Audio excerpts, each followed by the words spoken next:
Next on Currents News, the president is in Great Britain after the contentious NATO summit. And before sitting down with Vladimir Putin, the latest on the summit diplomacy is next. Supreme Court nominee Brett Kavanaugh feeding the homeless as the confirmation battle heats up on Capitol Hill. I'm Tim Harfman at the Bishop DiMarzio Golf Classic, where participants are raising money for a good cause. That story is coming up. Plus, a story you cannot miss. Faith blossoms for a widow and her baby after her darkest hour. The news starts right now.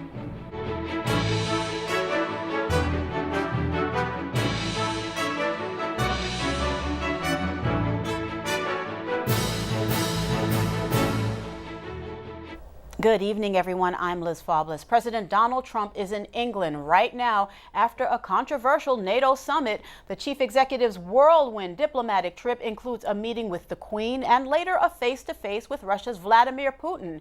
Karen Kaifa has the details. After a contentious, testy turn at the NATO summit, President Trump left Brussels with a more positive tone. Tremendous progress has been made. Everyone's agreed to substantially up their commitment. They're going to up it at levels that they've never thought of before. Despite Trump declaring a victory of sorts, French President Emmanuel Macron said the allies hadn't agreed to any level other than reaffirming a 2014 commitment to spend 2% of GDP on defense spending by 2024. And NATO's Secretary General wouldn't confirm any agreement to the specific 4% target floated by Trump. We have a commitment to spend 2%. The important thing now is that we need to invest more, to get more money. During the summit, Trump tweeted, "What good is NATO?" and called Germany a captive of Russia, raising eyebrows and prompting concern among European diplomats. But he signaled a softer approach after a one-on-one meeting with German Chancellor Angela Merkel and before departing for London. But I believe in NATO. I think NATO is very important, probably the greatest ever done. On Friday, the president's visit is expected to prompt mass protests in the UK, with the largest expected in London. Trump and UK Prime Minister Theresa May will hold Friday meetings outside of the capital at the Prime Minister's country retreat. After a weekend stop in Scotland, where the president owns 2 golf properties, Monday brings the highly anticipated summit with Russian President Vladimir Putin in Helsinki. In Washington, Karen Kaifa, Currents News. The UN's chief is defending the Catholic bishops in Nicaragua after Monday's brutal attack by masked government henchmen. The clerics have tried to negotiate a peace deal between President Daniel Ortega and opponents of the regime. UN Secretary General Antonio Guterres said he, quote, deplores the attack against Catholic Church mediators and recognizes the important mediation role of the Nicaraguan Catholic Bishops' Conference. The bishops are vowing to stay strong in their quest to bring peace to Nicaragua. Cardinal Leopoldo Brenes and Bishop Silvio Baez were among those assaulted by thugs linked to Ortega. He's launched a new crackdown against Catholics. The religious leaders are saying they'll pursue with, quote, enthusiasm and commitment a national dialogue to end the country's economic and political unrest. The Trump administration is writing new rules about receiving asylum in America. The policy is now taking effect at the border. Under the regulations, thousands seeking asylum could get turned away without ever going before a judge. Andrew Spencer has the report. Newly reunited with his 3-year-old son, Honduran migrant Josue Rodriguez now has to convince a judge that his life is in danger if he goes back home. Like many others, he's seeking asylum in the United States. But immigrants fleeing their homes under certain threats of violence may no longer get the chance to plead their cases in court. The Department of Homeland Security gave new guidance on Wednesday to officers who interview asylum seekers.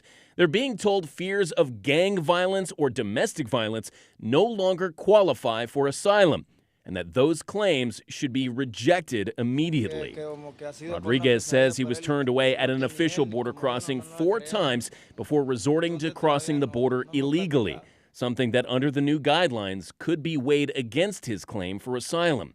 Friday, attorneys from the ACLU and the Department of Justice will be back in court. There, the judge will check the status of any children under 5 who have not yet been reunited with their parents. And the court still needs to address how many thousands of older children still need to be reunited by the judge's next deadline, July 26th. I'm Andrew Spencer, reporting. The U.S. Conference of Catholic Bishops is applauding a related federal ruling that prohibits the Trump administration from detaining migrants without a case review.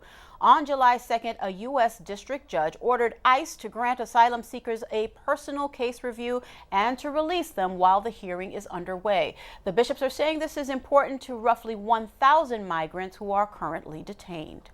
The heat is being turned up in the fight to confirm Brett Kavanaugh to the U.S. Supreme Court. Democrat Nancy Pelosi is blasting the nominee while Republican Lindsey Graham is defending him. First up, Pelosi claiming the judge is against women's rights and will destroy Roe v. Wade. He gave a speech, not probably well known, but praising Chief Justice Rehnquist for his dissent in Roe v. Wade. Again, you all know he ruled against a young, undocumented woman's right to choose. Don't suggest that Brett Kavanaugh is a bad guy because he disagrees with you. Don't defame him because he's led a life that most of us would be very proud to have led. Judge Kavanaugh is a Catholic, and some are raising concerns the upcoming hearings on his nomination will include instances of anti-Catholic bigotry. Much of the clamor over Judge Kavanaugh's choice centers on the Roe decision. Although he has not ruled directly on abortion, he's seen as a justice who could possibly rule in favor of the sanctity of life. National correspondent for The Tablet and Crux, Christopher White, joins us to examine some of the judge's other decisions important to Catholics. Christopher, thank you so much. There is so much to wrangle here. Let's discuss some other hot button issues. For starters, what has he said about gun control? Another issue on the minds of a lot of Americans following another year of these violent gun shootings. That's right, Liz. This is an issue that over the past year we've seen the U.S. bishops become increasingly more vocal about. And here we've got only a few cases in which we can look at Judge Kavanaugh's record. More recently, in a case in Washington, he ruled against a ban on semi-automatic weapons. He said it was unconstitutional. So here we do have an issue in which his ruling would kind of clash with the bishops who have said we really should try to eliminate use of automatic weapons. Let's delve even deeper into his policy. Let's turn to religious liberty right now. What has he said about this issue that is so important to Catholics everywhere? Liz, upon being nominated, there were a few prominent Catholic religious liberty defenders that called him a warrior for religious liberty. So this is an issue that appears to be very close to his heart. And so one of the cases that's often been cited in the past few days is a case where he sided with the group Priests for Lives that were wanting an exemption from being forced to provide contraceptive to their employees. And he said that was a violation of their religious liberty. We have to talk about this. Immigration. It's an issue that U.S. Catholic leaders are dedicating so much of their time to at this moment. Now, what do we know about how he might rule on that issue? Again, there are only a few cases to point to, and they're very specific, so it's hard to understand his real principled stance here. However, he had ruled against some Brazilian workers that were seeking a documentation to work here in the U.S. Some have said this means he's probably a hardliner on immigration, but it's hard to know from just one or two cases, so we'll have to wait and see. All right, now those were the hot button issues, but what other matters, vital matters, could be headed to the High Court? That's right. There are so many big issues that we focus in on right at the end of the term, but there are so many other issues that take place throughout the rest of the year. So issues relating to school choice, workers' rights, other freedom of speech cases that happen, in October through April that we often don't pay attention to, and those are, of course, issues Catholics care about as well, not just the hot button issues. All right, Christopher, thank you. We covered a lot. We did a lot of ground. Covered so we'll a lot keep of covering ground. it. Definitely keep covering it. Thank you once again for your insight. Now, here are some amazing photographs of Judge Kavanaugh that were snapped not long after President Trump picked him for the High Court. The judge is seen serving meals to the homeless outside Catholic charities in downtown Washington, less than 48 hours after his nomination. The judge is a volunteer with the St. Maria's Meals program and wouldn't let his new schedule interfere with that commitment. Newly made Cardinal Konrad Krajewski is also an advocate for feeding the homeless. Twice a week in Rome, the prelate serves dinner to 300 people in need. His right-hand man in that endeavor was once in their shoes. Enzo Luciani, the cardinal's aide, was a homeless man with a criminal record. Now, thanks to the cardinal, he prepares meals for the poor. Aid to the Church in Need helps persecuted Christians around the world. The humanitarian organization operates under the guidance of the Pope, and 23rd Annual Bishop DiMarzio Golf Classic is supporting their work. Currents News' Tim Harfman standing by at the North Hills Country Club in Manhasset. Tim. Liz, every year the Bishop DiMarzio Golf Classic raises money for religious charities. Today, nearly 100 golfers are playing 18 holes to help millions of persecuted Christians around the world. This year, proceeds are going towards aid to the Church in Need, the organization's mission to protect Christians who are suffering because of their faith. The funds are very important because at this time in the Middle East there are many people who are living on the edge of existence. And we're facing a time where Christianity is on the verge of extinction. It's at its very birthplace. The annual event is raising $100,000 for the cause. We're going to send that money to help suffering families in Syria. There's a civil war that's going on, and unfortunately in many places Christians are in the crux of it. There were nearly 2 million Syrian Christians when the war began in 2011. Since then, an estimated 700,000 have fled their homeland. Part of the Golf Classic's funds will help rebuild homes that were destroyed during the war. Last year, Aid to the Church in Need distributed over $5 million in emergency aid. Thanks to their contributions, 9,000 children were able to return to school, and the organization donated another $2 million in food baskets for suffering Christians. The annual outing is organized by DeSales Media Group, Net TV's parent company. We felt that we wanted to speak about a sense of communion, that even though we may be in Brooklyn, they're our brothers and sisters. Aid to the Church in Need also helps Christians in Iraq. Nearly a decade ago, there were 1.5 million of them. Today, there are fewer than 300,000 Christians. In Manhasset, Long Island, Tim Harfman, Currents News. Liz, back to you. All right, Tim, thank you very much. Some bad news for those of you still hoping to go to the World Meeting of Families in Ireland. The 500,000 tickets available to attend Mass with the Holy Father are sold out. Those in charge of the Mass at Phoenix Park in Dublin started distributing the free tickets late last month, hoping to manage the large crowds. Over 116 countries will be represented at the Mass. There's a lot more news headed your way. New video is out tonight showing the dramatic rescues of those schoolboys trapped in an underground cave flooded with water. He was hit with a brick, but wants God to forgive his attacker. And she lost her police officer husband to a gunman, but has now found her faith in God. The very special story that you won't want to miss is up next. And do you have a story idea, something happening in your parish we should know about? We want to hear from you, so keep this email handy, newstips@desalesmedia.org. We'll be right back.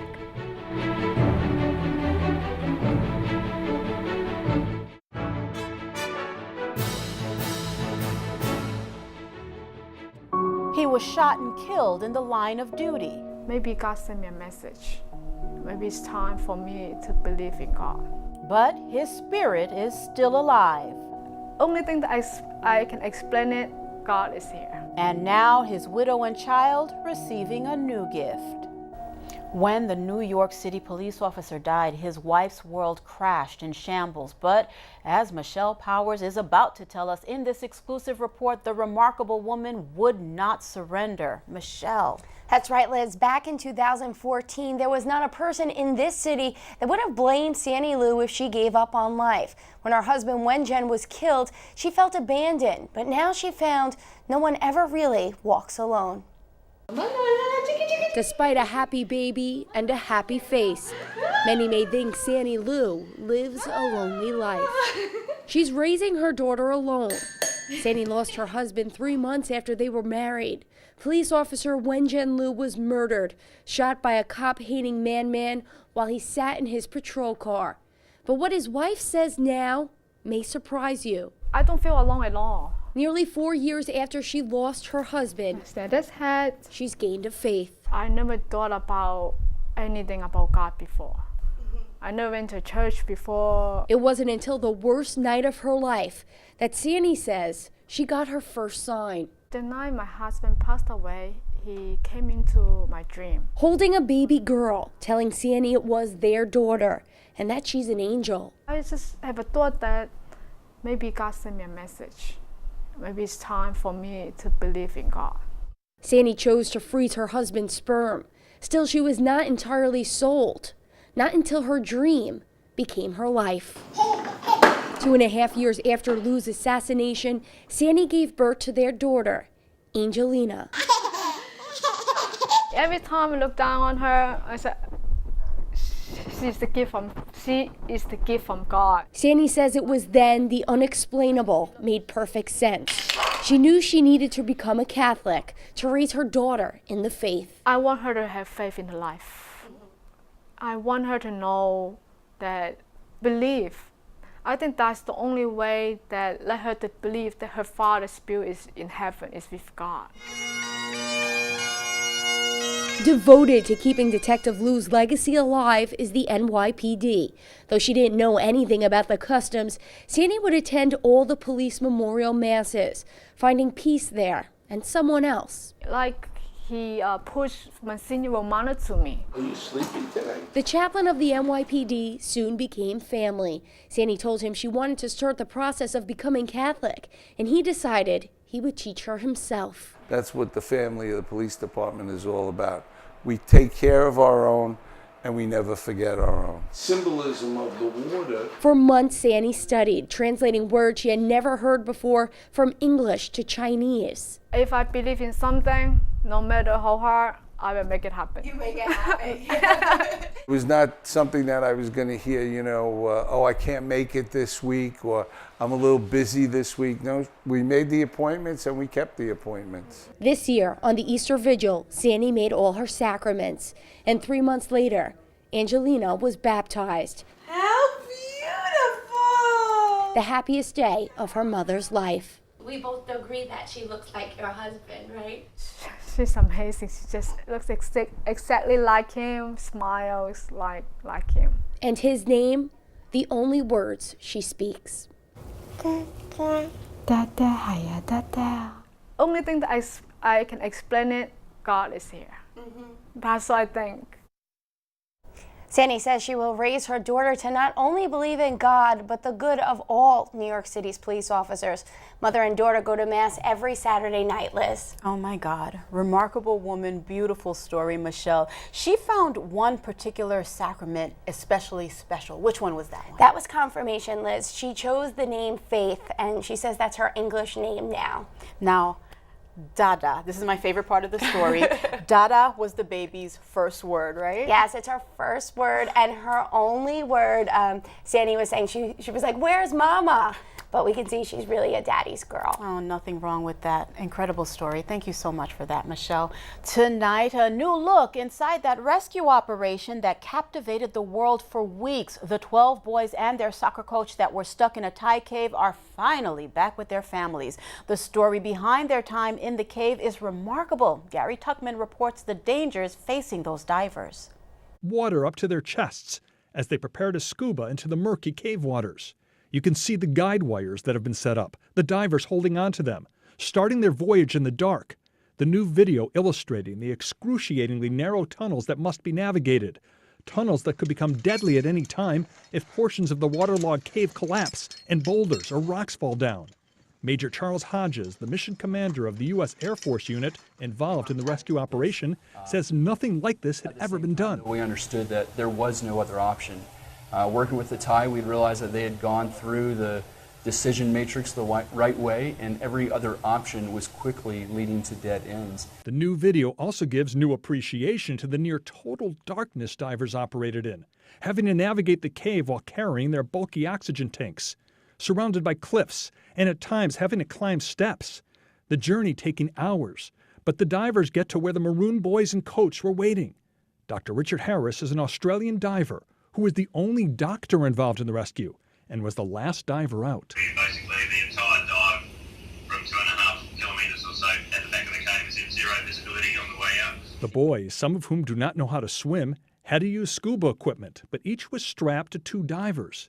It's grueling work for the divers, securing the boys onto stretchers when they were on dry ground, covering them with silver thermal blankets, and carrying them through that zero visibility, through the cave system, swimming through the water, walking through the water, at all times being careful not to trip on jagged rocks in the cave, which could lead to disaster in the dark waters with a tricky current.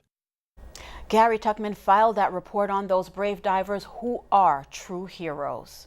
A 91-year-old man is hopeful God will forgive his assailant. Rodolfo Rodriguez was walking down the street in Willowbrook, California on the 4th of July when a woman suddenly attacked him with a brick. But he says he doesn't resent his attacker and hopes God will forgive her. The woman was later identified as 30-year-old LaQuisha Jones and was taken into custody on Tuesday. Mr. Rodriguez, just released from the hospital, is recovering. Still to come on Currents News, the Pope interrupts his vacation to bless a cardinal's farewell. And I'll have the story of being lost at sea but surviving through faith. We'll be right back.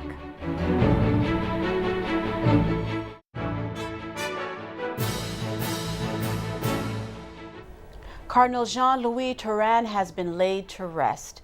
Pope Francis attended the farewell this morning despite being on vacation. Cardinal Angelo Sodano presided over the funeral while Francis blessed the cardinal's remains. Muslim representatives were also in attendance as a sign of gratitude for Turenne's work in interreligious dialogue. Cardinal Sodano was pleased that many wanted to participate in Turenne's farewell. Era quindi giusto che noi oggi ci ritrovassimo qui numerosi per ringraziare il Signore per avercelo dato. Cardinal Turenne will be remembered for being a loyal collaborator for 3 popes. It began as a relaxing getaway along the Georgia coast until raging tides swept Blake Spataro up and out to sea. The Georgia teen, who says faith helped him weather the harrowing experience, has mixed feelings about the ordeal. Worst vacation ever, but also my most exciting. But it's the kind of excitement we'd all like to avoid. I was out there sitting by the shore when a riptide comes up and washes me out straight into the ocean. 19-year-old Blake Spataro spent nearly 10 hours in the ocean fighting for his life. I didn't want to die out there. I was talking to God the entire night. He screamed for help, but no one heard him over the waves and wind, and he continued to get pulled out to sea. I wanted to live. I wanted to live. I thought I was too young to die, and I simply didn't want to end there. 4 hours, the U.S. Coast Guard searched in the sky and by boat, along with multiple agencies. I was screaming, I was hollering, I was looking. Whenever I grew tired, I mainly floated on my back. He was about to give up, but then a ray of hope. Lights from an approaching Coast Guard boat boosted his spirits. That gave me some comfort and gave me some motivation to keep going. And he kept pushing through it until he came across a golf course early this morning where he got help. I'm alive. I've been in the Coast Guard 18 years and I've never seen anything like this. Well, thank you very much, man. Justin Irwin, senior chief with the U.S. Coast Guard in Brunswick, visited the teen in his hospital room this morning to let him know how amazed and proud he was. I am truly blessed to be alive today. Glenn County Emergency Management Director Jay Wiggins said being able to tell Blake's father and public safety partners about the positive outcome was the high point of his day. So glad that young man is safe. That is Currents News. Thank you so much for joining us. I'm Liz Faublas. Set your DVR to record this program so you never miss it, because we are putting your faith in the news. Hope to see you again next time.